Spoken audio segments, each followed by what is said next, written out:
هكون مشغول أشياء واحد دبدك يا الله هكون مشغولين عملك هكون مشغول عملك هجاجي واللي بعملك هدو هجاجو نلاش هذا الدنيا دورنا بكون هجاجي آخرتنا ويكون هجاجي هدو لكن عملك هكون بعناده نلاش هذا الدنيا العجم هجاجي كرت dad baqaar baa waysan nolosha in lacag lagu hagaajiyo say nolosha u hagaajiyaan baa lacag meel walba uga dhaceen wax walba u barteen nolosha lacag lagu ma hagaajiyo nolosha waxa lagu hagaajiyaa iimaankii amalka saalixa lagu hagaajiyaa nolosha waxa lagu hagaajiyaa xiriirka adiga ilaahay niga dhaxeeya lagu hagaajiyaa khutbatul jum'a markuu nabigeenu ka bilaabay masjid al-jum'a fi madinati al-munawwara al-fadi nabigeenu ku hadlo way qoran tahay waxaa ka mid ahayd erayadii nabigu saxaabada uu ku yiri adoonka hagaajiya isaga iyo ilaahay xiriirka ka dhaxeeya ilaahay wuxuu hagaajiyaa isaga iyo adoomaha xiriirka ka dhaxeeya imaam shaafici rahimahullah ayaa arkay nin meel fadhiyo aad u murugaysan markaasuu la fadhiisto wuxuu ku yiri murugtan ka muuqata waa maxay masiiba kugu dhacday markaasuu lahaa nin masiiba ku dhacday baan ahay oo masiibo dadka kale aan ku dhicin tooda tuka weyn ma kugu dhacday markaasuu dhahaa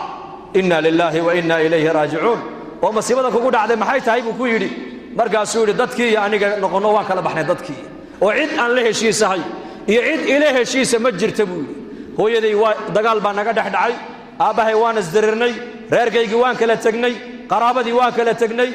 jaar waan kala tagnay waa dadkii oo dhinaca iyo aniga oo dhinaca imaam shaafici rahimahullah markiiba uu gartay bifaraasatihi culimadu faraasay lahaayeen nuur al-iimaan iyo nuur al-basiir ay lahaayeen wuxuu arkay markiiba adoonkan isagii ilaahay xiriirka u dhaxeeya inuu go'an yahay ama uu yahay daciif markaas uu ku yiri su'aal ma ku weydiiyay buu ka yiri wuxuu boqol qof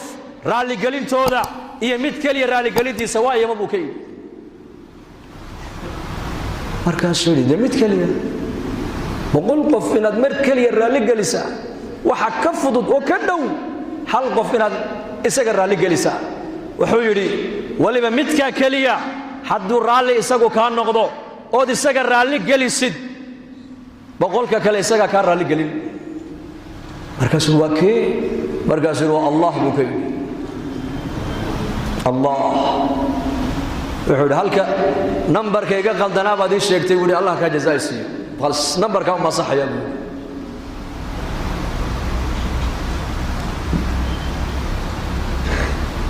xiriirka ilaahay inaka noo dhaxeeya haddaan adkaynoon hagaajisano xiriirka iyo makhluuqa xiriirka noo dhaxeeyana ilaahay isaga inoo hagaajinayo gurigaaga aad ka baxaysaa waxaa tidhi bismillaah tawakkaltu cala allah walaa hawla walaa quwwata illa billah waa ducaa yaroo gaaban weeyaan oo ka soo baxaysa makiinatul camal carabkay ka soo baxaysaa albaabka markaad ka baxaysa aqalkaaga ayaa tidhi بسم الله بان كبحيا توكلت على الله ترادنا إلهي بان وديبتي لا حول ولا قوة إلا بالله حالب أن ما ركتاني معاصدنا كقوي عنكرا أنكو ملهي إيمان أهانن طاعد إلهينا قوة أن الكوكب سنكرو إيمان أهانن معصيدنا إلهي بيقوي عينيا طاعدنا إلهي بيبيرينيا دعاء دا بعد خرسة دعاء داس مالك با أورنيا هديت وادها نونتي وكفيت وحي أدوية مراد حاجات كايا لنا والله قو قبتو عيد كلا قو قبتي ووقيت بلايا الشرعية مصيبة وحي أدوية كدعاينا والله قائل لي وتنحى عنه الشيطان شيطانه كان لحظة مالو كو صومر مجرتي شغتك بلغايد هذا والدعاء يا رجال بسم الله توكلت على الله ولا حول ولا قوة إلا بالله دعاء ذا سالدونا يا ضدك مسلم كين برتان وأوبتك أي بران ودمرك أي بران إمام النووي رحمه الله كتاب الأذكار وحا كقرو كجمعيي من دلاشد قفك دلن دعاء لغو أخريو إلى إيلك لدغاي دعاء لغو أخرني بكو سو قري أذكار النووي markii kitaabka sheekhu uu sanifay ee maktabada la dhigayna reer Dimashq way isku sheegeen kitaabka baa soo baxay kitaabul adkaar baa soo baxay waa kitaab ka waramaya maxay min dhalashada qofku markuu dhasho ducada lagu akhrinayo ilmaha yar ila qabriga la gelinayo ducada loo akhriyo ayuu kitaabka ku soo qoray sheekhu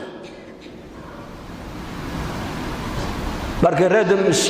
ay isgaadhsiiyeen yidhahdeen kitaabka buu sheekhu sannifay kii yidhaahda kitaabka lacagan ku iibsado ku gato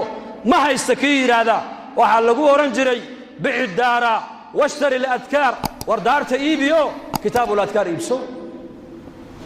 daarta iibi inagu daarta maxaan u iibinaa dhoof qaxooti aqalkiibuu iibiyey baad maqle dalkiisiibuu iibiyey ilaa ayna halkuu socdaa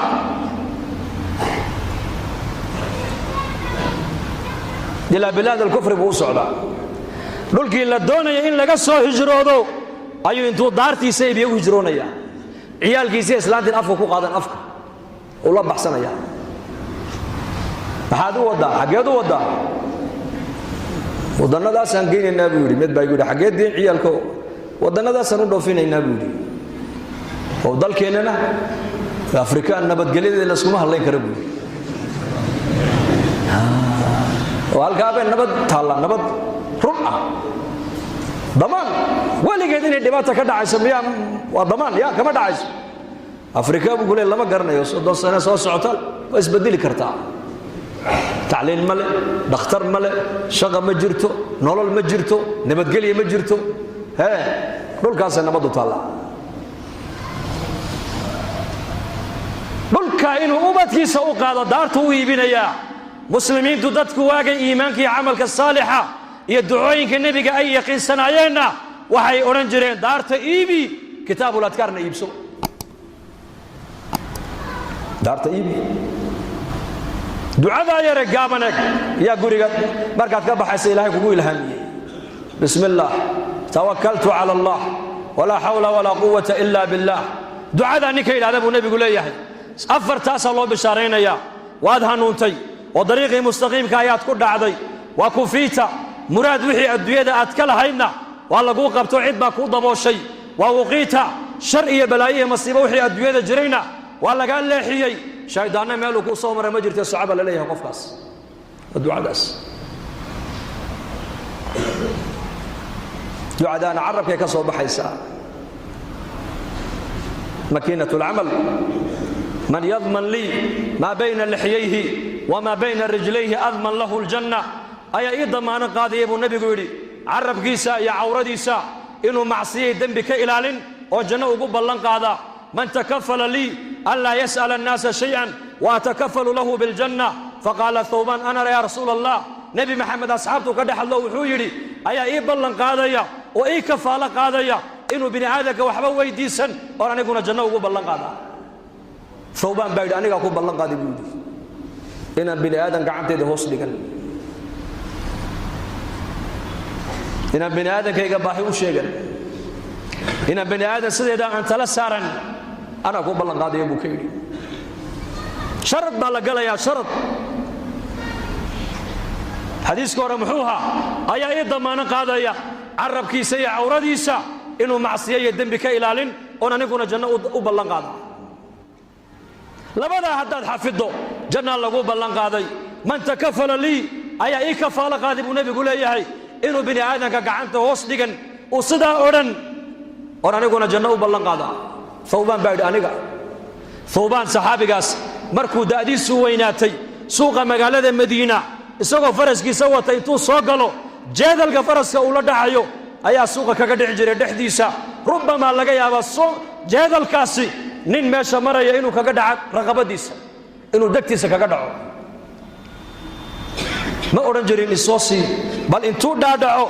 ayuu gacantiisa ku soo qaadan jiray markaasaa lagu odhan jiray yaa thawbaan saaxibu rasuulillaahi baa tahee nin da'weyn baa tahee